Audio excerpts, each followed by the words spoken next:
Tony Blair in charge of Gaza. It sounds like a headline from an alternate universe, but in 2025, this is a real conversation happening in diplomatic circles, newsrooms, and on the streets of Gaza itself. The idea of a former British Prime Minister stepping into one of the world's most volatile regions is both surprising and, for some, deeply controversial. But how did we get here? And why is Blair's name suddenly back in the mix for one of the toughest jobs in international politics? To understand this moment, we need to look at the complex web of history, diplomacy, and personal ambition that has brought us to this crossroads. Blair's re-emergence isn't just a quirk of fate, it's a reflection of the world's desperation for new solutions and the enduring influence of old power players. Sounds wild, but in 2025 it's suddenly on the table. Here's why everyone's talking. The situation in Gaza has reached a critical point again. After years of conflict, failed ceasefires and humanitarian crises, the world is desperate for a new approach. The old playbook hasn't worked, and the stakes are higher than ever. Enter Tony Blair, a name that sparks strong reactions across the globe. The international community is searching for a figure who can break the deadlock, someone with the gravitas to command attention and the connections to get things done. Blair, with his history of high-stakes diplomacy and headline-grabbing decisions, fits the bill, at least on paper. Let's rewind. Blair was the UK's Prime Minister, leading the country from 1997 to 2007. During his decade in power, he was known for his charisma, his new Labour vision, and his ability to command the world stage. He was a key player in shaping modern British politics, and his influence extended far beyond the UK's borders. Blair's leadership style was marked by a blend of optimism and pragmatism, and he often positioned himself as a bridge between Europe and the United States. His government introduced sweeping reforms at home, but it was his foreign policy, especially his willingness to intervene abroad, that defined his legacy for many. After leaving office, Blair didn't fade into the background. Instead, he became the Quartet's envoy, a role created by the UN, US, EU, and Russia to help broker peace in the Middle East.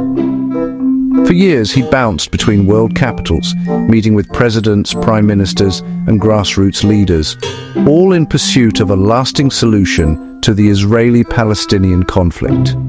Blair's post-premiership was anything but quiet. He was thrust into the heart of one of the world's most intractable disputes, tasked with building trust where there was little and hope where there was even less. His mission was ambitious: to bring peace to the Middle East, a region where hope and heartbreak often go hand in hand. Blair's diplomatic efforts were high profile, and he was seen as a symbol of Western engagement in the region. He advocated for economic development, security reforms, and dialogue between bitter rivals.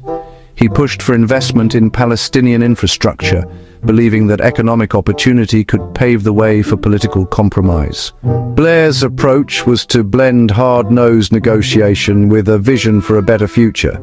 But the realities on the ground often proved far more complicated than any diplomatic blueprint, but his record, pretty mixed. While some praised his energy and connections, others saw his efforts as ineffective or even counterproductive. Critics argued that Blair's approach was too focused on process and not enough on results, and that he struggled to gain the trust of key players on the ground. There were moments of optimism, but also long stretches of stalemate. For every handshake or photo op, there were setbacks and disappointments. Blair's style, relentless, sometimes overconfident, didn't always mesh with the realities of Middle Eastern politics, where suspicion and historical grievances run deep. The Iraq War haunts his legacy, casting a long shadow over everything he's done since. Blair's decision to join the US-led invasion in 2003 remains one of the most controversial moves in modern British history.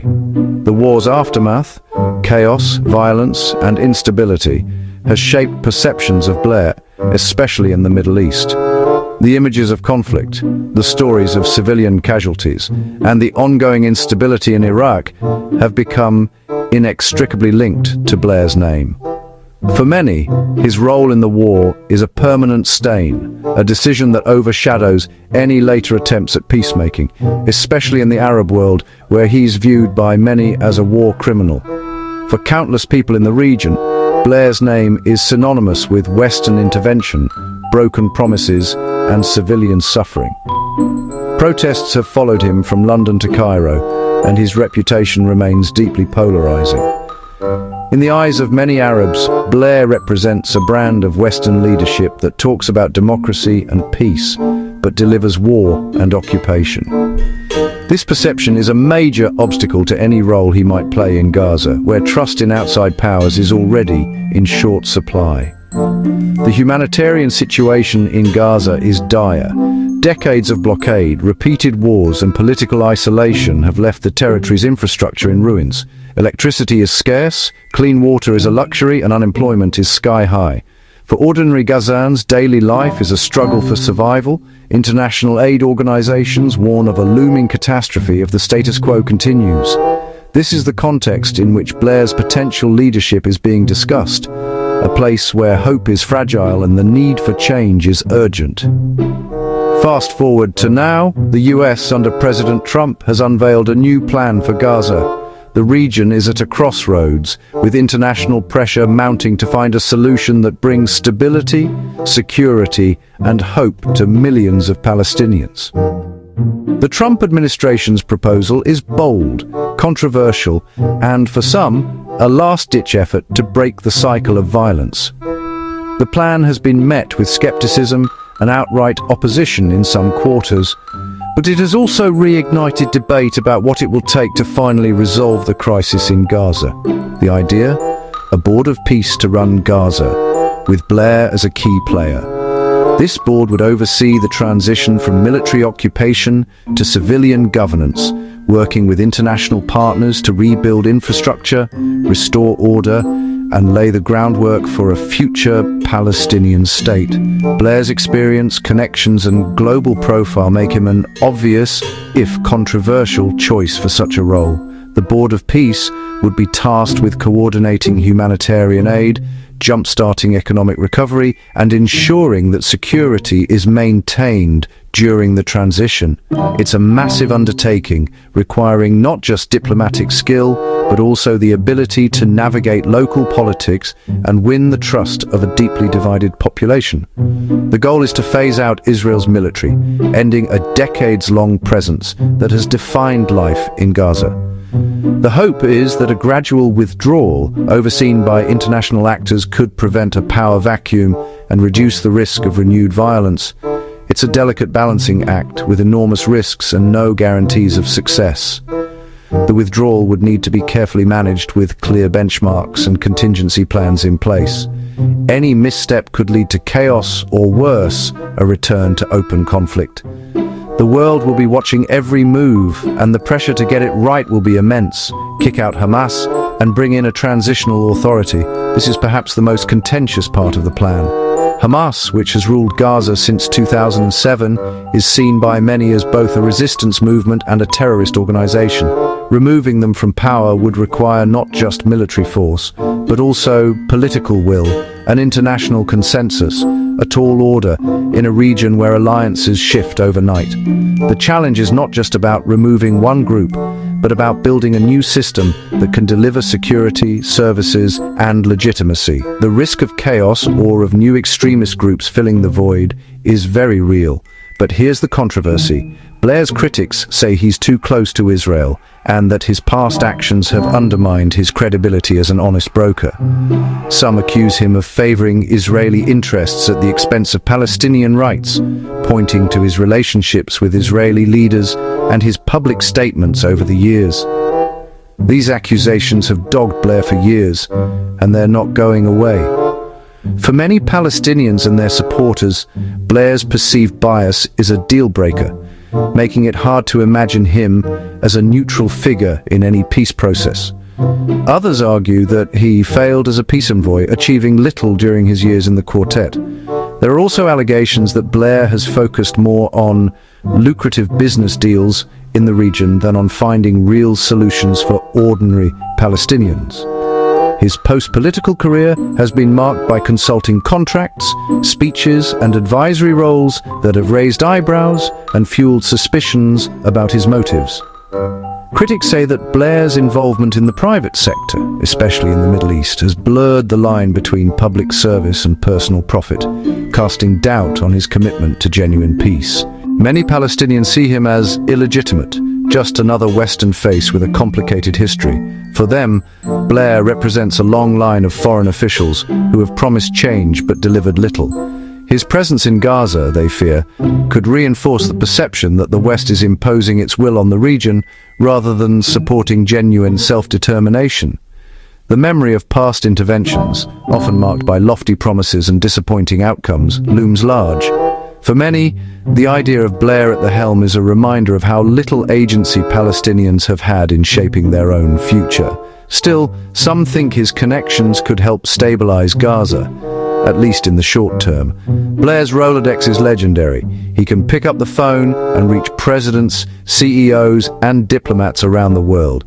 Supporters argue that his ability to mobilize resources, attract investment, and coordinate international aid could make a real difference in rebuilding Gaza's shattered economy and infrastructure. In a region where international support is often fragmented and slow, Blair's network could help cut through red tape and deliver results quickly. His supporters say that whatever his flaws, Blair knows how to get things moving on the world stage. At least in the short term, Blair's involvement could bring a sense of urgency and focus to international efforts. But the challenges are immense: deep mistrust, political divisions, and the ever-present threat of violence. The people of Gaza have endured decades of hardship, and many are skeptical that any outsider, no matter how well connected, can truly understand their needs or deliver lasting peace. The wounds of the past are still fresh, and the path forward is anything but clear. For every hopeful voice, there are many more who worry that this is just another chapter in a long story of disappointment. So, is Tony Blair the answer, or just another chapter in Gaza's long struggle? The world is watching, and the stakes couldn't be higher. Blair's Gaza gambit could mark a turning point, or it could become yet another footnote in the region's troubled history. Only time will tell if this bold experiment brings hope or disappointment to a place that has seen far too much of both. As the debate rages on, one thing is certain: the future of Gaza hangs in the balance, and the decisions made in the coming months will shape the lives of millions. Whether Blair can rise above the controversies of his past and deliver real change remains to be seen.